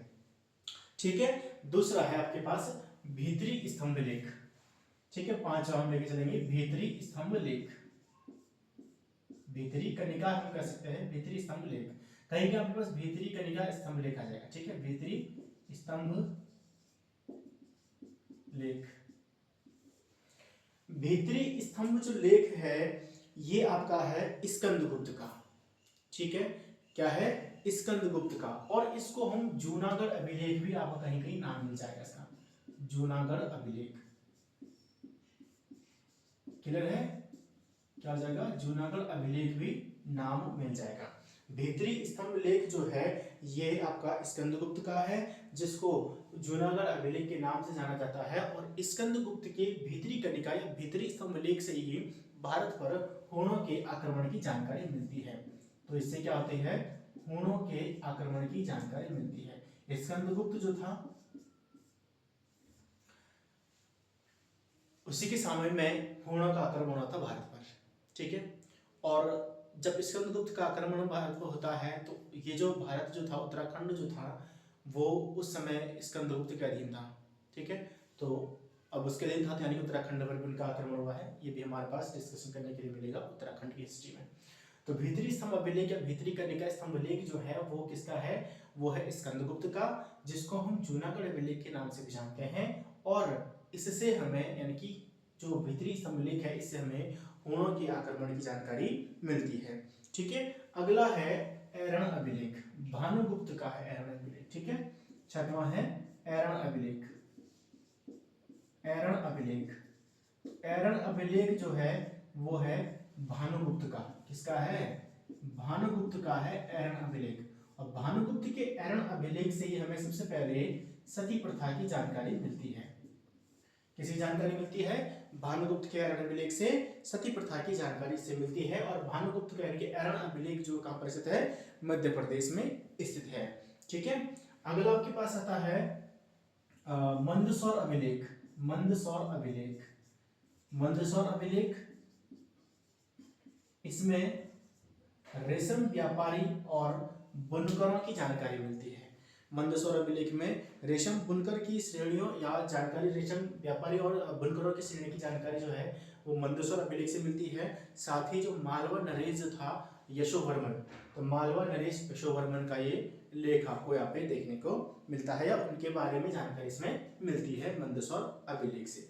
ठीक है, अगला आता है बुर्जहूम। बुर्जहूम, बुर्जहूम से मिलते हैं हमें गर्तावास। बुर्जहूम से हमें क्या मिलते हैं, गर्तावास। गर्तावास यानी कि गड्ढा घर मिलते हैं। क्या मिलते हैं, गड्ढा घर मिलते हैं। और बुर्जहूम जो है कश्मीर में है, और कश्मीर जो है कश्मीरी नवपाषाणिक पाषाणकालीन स्थलों में से एक है बुर्जहूम। जब हम हड़प्पा सभ्यता पढ़ेंगे वहां पे इसके बारे में डिस्कशन होगा। बुर्जहूम हड़प्पा कालीन सभ्यता से संबंधित है और कश्मीरी नवपाषाणकालीन स्थल है बुर्जहूम, जहां से हमें गर्तावास यानी कि गड्ढा घर मिले हुए हैं। और इन गड्ढा घरों में मनुष्यों को पालतू कुत्ते के साथ दफनाया हुआ दिखाया गया है। ठीक है, यानी कि मनुष्य के साथ उसके जो हो सकता है कि और भी चीजें मिली हों, ठीक है, तो उसके साथ जो उसका पालतू कुत्ता था उसको भी दफनाया हुआ उसमें मिला हुआ है गर्भावास में, गड्ढा घर में, बुर्जहूम से। ठीक है, क्लियर है। तो यहाँ पर हमारे पास जो जूनागढ़ अभिलेख जो था हमने इसमें पढ़ा था जो, ठीक है, तो अन्य जो इसमें अभिलेख जो होंगे जहां से हमें कुछ जानकारी मिली है, अन्य अभिलेख में जैसे जूनागढ़ अभिलेख जो रुद्रदामन के द्वारा जो था, या रुद्रदामन के द्वारा जो गुजरात में है ये जूनागढ़ अभिलेख। ठीक है, गिरनार पहाड़ी पर, और जो कि रुद्रदामन के द्वारा लिखा गया है। और नासिक अभिलेख आपका है गौतमी बल्लभश्री का है। ठीक है, गौतमी बल्लभश्री का या बल्लभश्री जो है नासिक अभिलेख। ठीक है, और प्रयाग स्तंभ लेख, प्रयाग स्तंभ लेख जो है वो आपका किसका है, वो है समुद्रगुप्त का, जहां पर उसको वीणा बजाते हुए दिखाया गया है। ठीक है, वीणा बजाने का उल्लेख, और उसको संगीतमय, संगीत प्रेमी होने का उसका वहां पर उल्लेख मिलता है। और ऐहोल अभिलेख, ऐहोल अभिलेख जो है वो पुलकेशिन द्वितीय का मिलता है ऐहोल अभिलेख। ग्वालियर अभिलेख जो है वो प्रतिहार नरेश जो है भोज, प्रतिहार नरेश का है ग्वालियर अभिलेख। और देवपाड़ा अभिलेख जो है वो बंगाल नरेश विजयसेन का है। ठीक है, देवपाल अभिलेख किसका है, विजयसेन का है, जो कि बंगाल का नरेश था। ठीक है, अन्य अभिलेखों में अगर हम यहाँ पे बात करें तो जूनागढ़ अभिलेख जो था गिरनार पहाड़ी पर है, रुद्रदामन के द्वारा बनाया गया था, जहां पर से सुदर्शन झील, रुद्रदामन जो था सुदर्शन झील के निर्माण की, पुनरुद्धार की बात करता है। ठीक है, नासिक अभिलेख जो है वो आपका गौतमी बल्लभश्री का है। ठीक है, और समुद्रगुप्त का आपका जो प्रयाग प्रशस्ति लेख जो है हरिशेन ने लिखा था, हरिशेन के द्वारा लिखा गया है। प्रयाग प्रशस्ति अभिलेख जो है वो हरिशेन जो था वो समुद्रगुप्त का राजकवि था। उसने जो भानुगुप्त जो आपका प्रयाग स्तंभ लेख जो है वो हरिशेन, जो समुद्रगुप्त का राजकवि था, हरिशेन के द्वारा लिखा गया है, जहां पर उसके संगीत प्रेमी होने का वर्णन किया गया है। ठीक है, जानकारी मिलती है। ऐहोल अभिलेख जो है वो पुलकेशिन द्वितीय का है। ग्वालियर अभिलेख जो है वो भोज, राजा जो भोज जो था, प्रतिहार राजा भोज का है आपका ऐहोल अभिलेख, सॉरी ग्वालियर अभिलेख। और देवपाड़ा अभिलेख जो है वो बंगाल शासक विजयसेन का है। बाकी आपका भोगास कोई अभिलेख, उससे हमें जानकारी मिलती है सर्वप्रथम एशिया माइनर का जो अभिलेख है 1400 BC का है। और इसमें हमें जो हिंदू धर्म के 4 देवताओं अग्नि, वरुण, इंद्र और नासत्य का नाम मिलता है। वहीं बेशनगर स्तंभ से हमें यवन शासक हेलियोडोरस के बारे में जानकारी मिलती है और इसी से हमें भागवत धर्म के यानी कि मध्यकालीन भारत में भागवत धर्म का विकास की जानकारी मिलती है। हाथी गुम्फा अभिलेख से हमें भारतवर्ष का नाम मिलता है, साथ ही कलिंग राजा खारवेल का यह अभिलेख है। सहोगरा अभिलेख में हमें दुर्भिक्ष की जानकारी मिलती है सबसे पहले, और संकट काल में खाद्यान्न संग्रह आदि के बारे में जानकारी मिलती है। भीतरी स्तंभ लेख से या भीतरी कनिका स्तंभ लेख जो कि स्कंदगुप्त का है, जहां पर स्कंदगुप्त के द्वारा इसको बनाया गया है या लिखा गया है, और इसी से स्कंदगुप्त के समय हुए हुणों का आक्रमण के बारे में भी जानकारी मिलती है। ऐरावत अभिलेख भानुगुप्त का है, जिससे सर्वप्रथम हमें सती प्रथा की जानकारी मिलती है। ठीक है, तो ये था बाकी बुर्जहोम जो आपको गर्दावास जो मैंने बताया कि जो कश्मीर में एक नवपाषाणकालीन स्थल है और यहाँ पर मनुष्य के साथ कुत्ते को दफनाया हुआ दिखाया गया है। ठीक है, ये था आपकी पुरातात्विक साक्ष्य में अभिलेख थे। अब हम पढ़ते हैं सिक्कों के बारे में। ठीक है, तो इसको फटाफट हटा देते हैं और फिर देखते हैं सिक्कों के बारे में। अगला आता है हमारे सिक्के। सिक्के, ठीक है, क्या आता है? सिक्के या मुद्राएं। ठीक है, तो पुरातत्व साक्ष्य में हमारे पास एक तो साक्ष्य थे, साक्ष्य हमने पढ़ लिए हैं, सिक्के आते हैं। ठीक है, तो सबसे जो प्राचीन जो सिक्के थे, प्राचीन सिक्के जिनको कहा जाता था आहत सिक्के। क्या कहा जाता था? आहत सिक्के। तो प्राचीन सिक्कों को आहत सिक्के कहा जाता था। ठीक है, सबसे पहले जो तो सिक्के जो होते हैं उसके अध्ययन जो किया जाता है वो किया जाता है मुद्रा शास्त्र में। किसमें किया जाता है? मुद्रा शास्त्र में, न्यूमिस्मेटिक्स। इंग्लिश में बोलेंगे तो न्यूमिस्मेटिक्स यानी कि मुद्रा शास्त्र। मुद्रा शास्त्र में सिक्कों के बारे में जानकारी मिलती है, और जो मुद्रा शास्त्र का जो जनक जो है वो माना जाता है जॉन प्रिंसेप को। जॉन प्रिंसेप, ये हम अभी जब अशोक के बारे में पढ़ेंगे तो उसके अभिलेखों को पढ़ने का सबसे पहले जो श्रेय जाता है वो जेम्स प्रिंसेप। ठीक है, जेम्स प्रिंसेप को जाता है। तो आहत सिक्के जो था, प्राचीन सिक्कों को आहत सिक्के कहा जाता था। आहत सिक्के क्या होते थे? इन पर कुछ लिखा नहीं होता था, कुछ लिखा नहीं रहता था इसमें। ठीक है, मैं इसको मिटा दूंगा शायद ना दिखे तो बता देता हूं। लिखा कुछ नहीं होता था, लेकिन सिर्फ आकृतियां इस पर अंकित होती थी, वो होते थे आहत सिक्के। ठीक है, और इन्हीं आहत सिक्कों को साहित्य में इसी आहत सिक्कों को साहित्य में एक नाम और दिया गया है, वो है कारशापण। क्या नाम दिया गया है? कारशापण। इनको कासारपण इसको नाम दिया गया है। ठीक है, तो सबसे प्राचीन सिक्के क्या थे? आहत सिक्के होते थे। आहत सिक्कों को कौन से होते? आहत सिक्के जिन पर कोई भी चीज लिखी नहीं है, सिर्फ उसमें आकृतियां अंकित होती थी, उनको आहत सिक्के बोला जाता है, और साहित्य में इन्हीं आहत सिक्कों को कासारपण कहा गया है। ठीक है, लेकिन अब देखो सिक्कों पर सबसे पहले जो था, पहला पॉइंट बनता आपके पास जो एग्जाम आएगा, लेख लिखने का कार्य। सिक्कों पर लेख लिखने का कार्य जो था वो किसने किया था? वो क्या था? यवन शासकों ने किया था। किसने किया था? यवन शासकों के द्वारा जो था वो सिक्कों पर लेख लिखने का कार्य किया गया था। ठीक है, दूसरी यहाँ पे जो जानकारी मिलती है हमें, जो जानकारी मिलती है समुद्रगुप्त के बारे में, तो मैंने ऊपर भी आपको बताया था समुद्रगुप्त के बारे में। ठीक है, समुद्रगुप्त का मैंने एक अभिलेख बताया था आपके पास। ठीक है, जिसने पढ़ा होगा से पहले जो वीडियो देखो बता दें कमेंट में, क्या था नाम?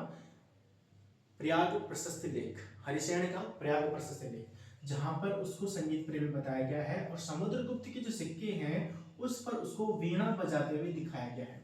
ठीक है, वीणा बजाते हुए दिखाया गया है, जिससे उसके संगीत प्रेमी होने का प्रमाण मिलता है। ठीक है, तीसरा, सबसे पहले लेख लिखने का कार्य क्या था? यवन शासकों के द्वारा। ठीक है, सर्वाधिक जो सिक्के चलाए गए थे, सर्वाधिक मात्रा में सिक्के, देखो यहाँ पे सोने की बात नहीं हो रही, चांदी की बात नहीं हो रही है, सिर्फ ये कह रहा है कि सर्वाधिक सिक्के जो चलाए गए थे वो किसके द्वारा चलाए गए थे? वो चलाए गए थे मौर्य शासकों के द्वारा चलाए गए। सर्वाधिक सिक्के मौर्य शासकों के द्वारा चलाए गए थे। ठीक है, सर्वप्रथम सोने के सिक्के,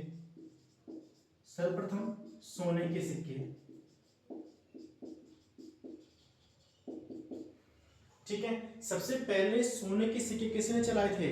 तो सबसे पहले जो सोने के सिक्के जो चलाए गए थे वो चलाए गए थे यवन शासकों के द्वारा चलाए गए थे। किसके द्वारा? यवन शासकों के द्वारा। लेख लिखने का कार्य भी इन्होंने ही किया था और सबसे पहले सोने के सिक्के चलाने का कार्य भी जो था वो यवन शासकों के द्वारा किया गया था। ठीक है, सबसे ज्यादा सोने के सिक्के। तीसरा आपके पास क्या बनेगा? चौथा 3 2 भाग में, चौथा 5वां। अगला बनेगा सर्वाधिक सोने के सिक्के। सर्वाधिक सोने के सिक्के, एक तो हो गया सर्वप्रथम सोने के सिक्के, किसने चलाए थे? यवन शासकों ने चलाए थे। सर्वाधिक सोने के सिक्के किसने चलाए थे? सर्वाधिक सोने के सिक्के चलाए थे गुप्त शासकों ने। किसने चलाए थे? गुप्त शासकों ने चलाए थे। चौथा आपके पास, छठा आपके पास नेक्स्ट क्या बनेगा? सर्वाधिक शुद्ध सोने के सिक्के। सर्वाधिक शुद्ध सोने के सिक्के, सोने के सिक्के। तो सर्वाधिक शुद्ध सोने के सिक्के जो चलाए थे वो चलाए गए थे कुषाण शासकों के द्वारा। कुषाण शासकों के द्वारा चलाए गए थे। सर्वाधिक सर्वप्रथम सोने के सिक्के यवन शासकों के द्वारा, सबसे ज्यादा जो चलाए गए थे सर्वाधिक मात्रा में सोने के सिक्के गुप्त शासकों के द्वारा, और सर्वाधिक शुद्ध सोने के सिक्के चलाए गए थे कुषाण शासकों के द्वारा चलाए गए थे। ठीक है, अगला यहाँ पे जो आता है हमारे पास रोमन सिक्के। रोमन सिक्के जो हमें प्राप्त हुए वो कहां से प्राप्त हुए हैं? सातवां आपके पास आएगा रोमन सिक्के। रोमन सिक्के जो प्राप्त हुए हैं वो हमें प्राप्त हुए हैं अरकमेडु से। कहां से मिले हुए हैं? अरकमेडु। अरकमेडु पड़ती है, एक जगह पड़ती है पौंडीचेरी में। ठीक है, या पुदुचेरी में जगह पड़ती है, जिससे यानी कि जो इन जो रोमन सिक्के जो हैं इनसे हमें रोम से यानी कि रोमन से यानी कि रोम और भारत के बीच व्यापार की जानकारी मिलती है रोमन सिक्कों से। ठीक है, और अब इसमें नेक्स्ट आएगा आपके पास 7वां 8वां। अब नेक्स्ट आपके पास आएगा कि शीशे के सिक्के किसने चलाए थे? शीशे के सिक्के, सो शीशे के सिक्के जो चलाए थे वो चलाए थे सातवाहन शासकों ने चलाए थे। किसने चलाए थे? सातवाहन शासकों ने। शीशे के सिक्के, तो सबसे पहले शीशे के सिक्के चलाए थे सातवाहन शासकों ने चलाए थे। किसने चलाए थे? सातवाहन शासकों ने चलाए थे। सिक्कों के बारे में सबसे पहले कि सिक्कों का जो हमारा जो शास्त्र कहलाता है वो मुद्रा शास्त्र कहलाता है, जिसको इंग्लिश में न्यूमिस्मेटिक्स बोलते हैं। और मुद्रा शास्त्र जो है उसके जनक जो है जेम्स प्रिंसेप को माना जाता है। सिक्के जो थे सबसे प्राचीन सिक्के आहत सिक्के कहलाते थे। आहत सिक्के कौन होते हैं? जिन पर कुछ लिखा नहीं गया होता है लेकिन सिर्फ और सिर्फ आकृतियां अंकित होती थी, उनको आहत सिक्के बोला जाता है। साहित्यों में इन्हीं आहत सिक्कों को काशार्पण कहा गया है। सबसे पहले सिक्कों पर लेख लिखने का कार्य जो किया था वो यवन शासकों के द्वारा किया गया था, और समुद्रगुप्त की वीणा बजाते हुए मुद्रा जो है वो समुद्रगुप्त की लेख यानी कि जो सिक्कों से जो है उसको वीणा बजाते हुए दिखाया गया है, जिससे उसके संगीत में प्रेमी या संगीत प्रेमी होने का प्रमाण मिलता है। सर्वाधिक सिक्के जो थे वो मौर्य शासकों के द्वारा चलाए गए थे। सर्वाधिक सिक्के मौर्य शासकों के द्वारा चलाए गए थे। सर्वप्रथम सोने के सिक्के, सबसे पहले सोने के सिक्के यवन शासकों ने सोने के सिक्के चलाए थे, और यवन शासकों ने ही लेखन लिखने का कार्य किया था। सर्वाधिक सर्वप्रथम सोने के सिक्के यवन शासकों ने, सबसे ज्यादा सोने के सिक्के गुप्त शासकों ने, और सबसे शुद्ध सोने के सिक्के जो चलाए थे वो कुषाण शासकों ने चलाए थे। रोमन सिक्के जो चलाए थे जो मिले हैं भारत में अरकमेडु से मिले हुए। अरकमेडु पौंडीचेरी में एक स्थान है जिससे हमें भारत और रोम के बीच व्यापार की जानकारी मिलती है। वहीं शीशे के सिक्के की बात करें तो शीशे के सिक्के किसने चलाए थे? वो चलाए थे सातवाहन शासकों ने। ठीक है, क्लियर है। अब जो जानकारी मिलती है हमें, बाकी जो साक्ष्य और मिलते हैं वो हमें मिलती है मंदिर शैली से। मंदिर शैली से, ठीक है, तो मंदिर जो शैली है इससे भी हमें भारतीय इतिहास की कुछ बहुत जानकारी मिलती है। ठीक है, तो उत्तर भारत में जो थी, जो उत्तर भारत में या उत्तरी भारत में जो मंदिर बने होते थे वो होते थे नागर शैली के बने हुए। किसके? नागर शैली के बने हुए। जबकि दक्षिण भारत के जो मंदिर जो होते थे वो थे द्रविड़ शैली के बने हुए। ठीक है, और इन दोनों का जो मिश्रण रूप है उसको बोलते हैं वेसर शैली। ठीक है, यानी कि जो वेसर शैली जो होती है वो उत्तर और भारत जो यानी कि नागर शैली और द्रविड़ शैली का जो मिश्रित रूप होता है उसको बोल देते हैं वेसर शैली, या वेसर शैली, या इसको बोल देते हैं दक्षिणापथ मंदिरों का निर्माण जो होता था, या दक्षिणापथ दक्षिणापथ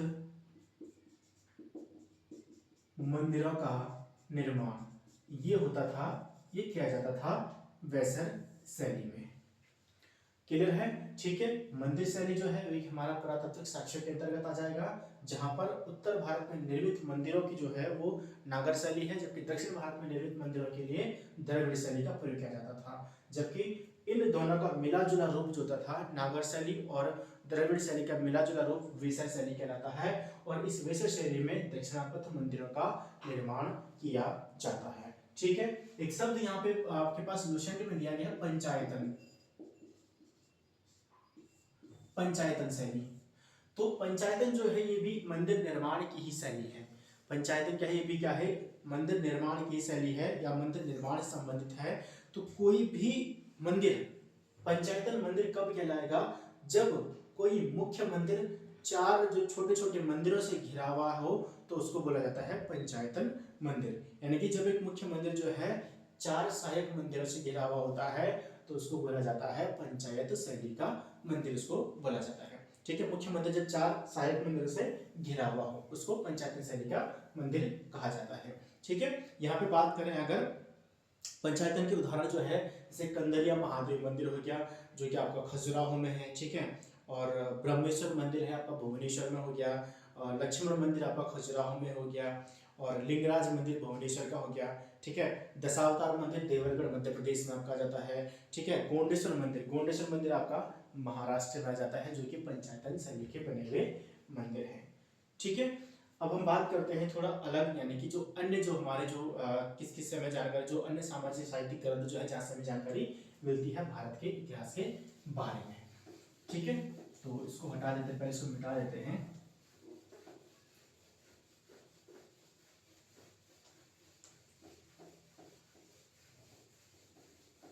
तो अन्य साहित्यिक ग्रंथों में हमारे आते हैं दर्शन, षड दर्शन। ठीक है। दर्शन या षड दर्शन, 6 दर्शन है तो षड दर्शन या सीधी बात हम दर्शन भी इसको बोल सकते हैं। ठीक है।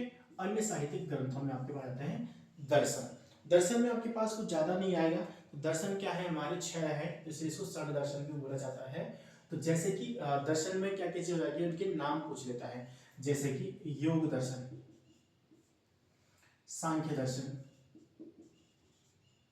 योग दर्शन, सांख्य दर्शन, न्याय।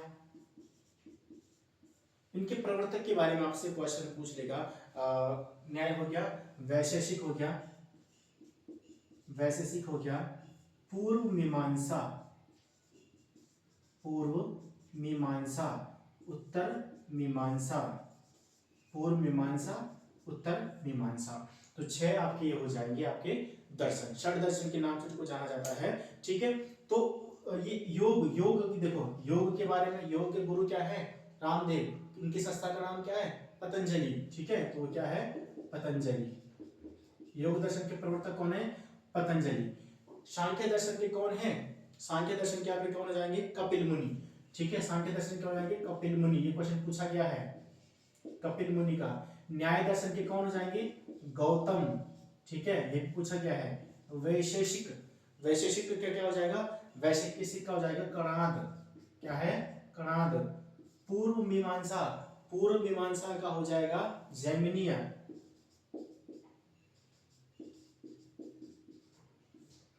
पूर्व मीमांसा क्या क्या हो जाएगा?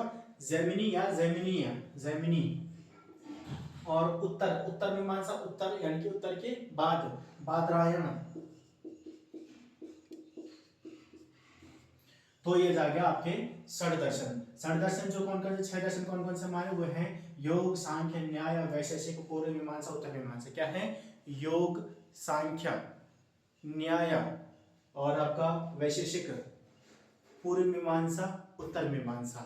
ठीक है। वहीं योग के प्रवर्तक पतंजलि, सांख्य के प्रवर्तक कपिल मुनि और आपके न्याय के प्रवर्तक गौतम मुनि। ठीक है। वैशेषिक का हो जाएगा कणाद और उत्तर मीमांसा का हो जाएगा बादरायण और पूर्व मीमांसा का प्रवर्तक जैमिनी हो जाता है। अन्य की अगर बात करें तो अन्य साहित्य ग्रंथों में हमारा आता है रामायण। अन्य साहित्य ग्रंथों में क्या जाएगा? रामायण। ठीक है। तो रामायण की रचना किसने की थी? आप सभी लोग जानते हैं, महर्षि वाल्मीकि के द्वारा की गई थी। जिसमें कि 24,000 श्लोकों में इन्होंने रामायण की रचना की है। 7 कांड में यहाँ पे आपके पास ये बन जाते हैं, 7 कांड यहाँ पे देखने को मिलते हैं। ठीक है, तो इसको जो है चतुर्विंशति सहस्त्री संहिता भी कहा जाता है। चतुर्विंशति सहस्त्री संहिता, रामायण का नाम है, 24,000 श्लोकों की वजह से इसको चतुर्विंशति सहस्त्री संहिता भी कहा जाता है। ठीक है, और इसका जो अनुवाद जो किया गया है, इसका अलग अलग जो भाषाओं में इसका अनुवाद किया गया है। तो रामायण का फारसी में अनुवाद किया गया था, फारसी में इसका अनुवाद किया है अब्दुल कादिर बदायूनी, अब्दुल कादिर बदायूनी, अब्दुल कादिर बदायूनी के द्वारा रामायण का फारसी भाषा में अनुवाद किया गया है। साथ ही इसका तमिल भाषा में अनुवाद किया गया है कवि कंबन के द्वारा, तमिल भाषा में इसका अनुवाद किया गया है कवि कंबन, कवि कंबन के द्वारा किया गया है। वहीं अगर इसकी बात करें बांग्ला भाषा में भी इसका अनुवाद किया गया है, तो बांग्ला भाषा में जो रामायण जो है इसका अनुवाद किया है कृतिवास ने, किसने किया है, कृतिवास ने इसका अनुवाद किया है। जबकि अंग्रेजी भाषा में इसका अनुवाद जो किया गया है, यानी कि रामायण का अंग्रेजी भाषा में अनुवाद क्या है वो है ग्रिफिथ या आरटीएच ग्रिफिथ, आरटीएच ग्रिफिथ के द्वारा इसका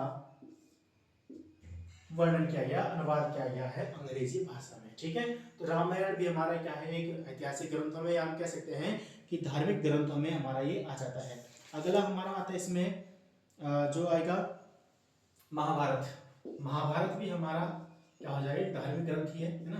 तो सबसे पहला धार्मिक ग्रंथ तो यही हमारा महाभारत जो है। तो महाभारत जो है इसके रचयिता आप सब लोग जानते हैं। सबसे पहले इसका पुराना नाम क्या था, पुराना नाम क्या है इसका, पुराना नाम है इसका जय संहिता।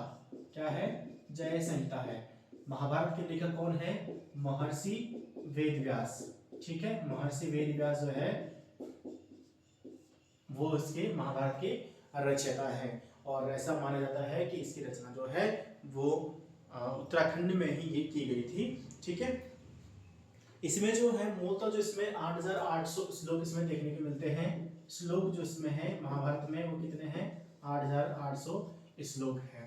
कितने हैं, 8,800 श्लोक हैं इसमें। और जो भगवत गीता जो है, ये भगवत गीता का जो सर्वप्रथम जो अंग्रेजी अनुवाद जो किया था वो चार्ल्स विल्किंस की द्वारा किया गया था। ठीक है, अंग्रेजी में जो भगवत गीता जो है, भगवत गीता का जो अंग्रेजी में अनुवाद किया गया है वो क्या गया है, चार्ल्स विल्किंस, इसके द्वारा चार्ल्स विल्किंस के द्वारा किया गया है, चार्ल्स विल्किंस के द्वारा किया गया है। और जो तमिल में यानी कि महाभारत का तमिल भाषा में अनुवाद जो किया गया है वो भारतम नाम से किया गया है। ठीक है, अगर इस हम बात करें इसका तमिल भाषा में अनुवाद की बात करें तो ये किया गया है, तमिल भाषा में इसका अनुवाद किया गया है भारतम नाम से। ठीक है, किस नाम से, भारतम नाम से किया है, जो कि पेहनदेवार के द्वारा किया गया है। ठीक है, और बांग्ला में इसका जो अनुवाद किया गया है वो किया गया है अलाउद्दीन नुसरत शाह। और फारसी भाषा में इसका अनुवाद जो किया गया है, ये इंपॉर्टेंट आपके पास है, फारसी भाषा में क्वेश्चन पूछा गया है। फारसी भाषा में जो है इसका जो अब्दुल कादिर बदायूनी और फैजी ने किया है। ठीक है, अब्दुल कादिर बदायूनी ने रामायण का भी इसने अनुवाद किया है और महाभारत का भी इसने अनुवाद किया है फारसी भाषा में, और इसको अब्दुल कादिर बदायूनी और फैजी ने किया है, और इसको उन्होंने नाम दिया है रज़्मनामा। क्या दिया है, रज़्मनामा महाभारत को नाम दिया है अब्दुल कादिर बदायूनी और फैजी ने जब इसका अनुवाद किया फारसी भाषा में। ठीक है, अन्य भी इसके साहित्यिक ग्रंथ हैं, जैसे कि हमें मालविकाग्निमित्र जो है, तो मालविकाग्निमित्रम जो है कालिदास की है, तो कालिदास की तरह रचित है, जहाँ पर उसने मालविका और अग्निमित्र की प्रेम कथा के बारे में उसने यहाँ पे वर्णन किया है। और जैसे कि अभिज्ञान शाकुंतलम हो गया, जहाँ पर उसने राजा भरत के बारे में और भरत के माता पिता यानी कि दुष्यंत और शकुंतला की प्रेम कथा का वर्णन किया है, जिसकी रचना की उत्तराखंड के कण्वाश्रम में, पौड़ी जिले के माली नदी के तट पर चौका घाट यानी कण्वाश्रम में हुआ था। वहीं पर जो थी उनकी मुलाकात हुई थी भरत और दुष्यंत और शकुंतला की। वही वो जो अभिज्ञान शाकुंतलम उनकी प्रेम प्रसंग की कहानी के बारे में बताता है, और भरत का जन्म जो था उसी आश्रम कण्वाश्रम में हुआ था। अभिज्ञान शाकुंतलम से जानकारी मिलती है। बुद्ध चरित्र, बुद्ध चरित्र जो है वो बुद्ध की जीवनी बताता है, जो कि आपका क्या है, अश्वघोष का है। और साथ ही जो आपका प्रियदर्शी हो गया, रत्नावली हो गया और नागानंद हो गया, तो यहाँ पे क्या है, हर्षवर्धन के द्वारा लिखी गई जो ग्रंथ है या रचनाएं हैं। और हर्षचरित कादम्बरी जो है बाणभट्ट की हो गई, तो इससे भी हमें भारत के इतिहास की जानकारी मिलती है। और अगर हम देखें विक्रमांक देव चरित्र, विक्रमांक देव चरित्र जो है वो विल्हण की जो है, ठीक है, उसकी एक रचना है। और कुमार बाल चरित्र हो गया, बसंती विलास हो गया, राज तरंगिणी हो गया, तो ये सभी जो है वो भारत से के बारे में या भारत के इतिहास की जानकारी जो है इन सभी पुस्तकों से हमें देखने को या पढ़ने को मिलती है। ठीक है, तो ये आपकी जो जो आपका लुसेंट है उसकी पहली यूनिट आज यहाँ पे खत्म होती है। ठीक है, 2 वीडियो में आपका है, होप सो वीडियो बहुत बड़े हुए हैं। ठीक है, तो लेकिन पूरी जानकारी आपको मिली होगी अगर आपने प्रॉपर सही ढंग से इन वीडियोस को देखा हुआ है। तो मैं गारंटी से के साथ कह सकता हूं कि अगर आपने 1 से 2 बार वीडियोस को देख लिया, अच्छे से समझ लिया, तो आपका इस यूनिट से कोई भी क्वेश्चन नहीं छूटने वाला है। ठीक है, तो वीडियो कैसा लगा कमेंट बॉक्स में जरूर बताएं। मिलते हैं जल्दी नई वीडियो के साथ, तब तक के लिए जय हिंद, जय भारत।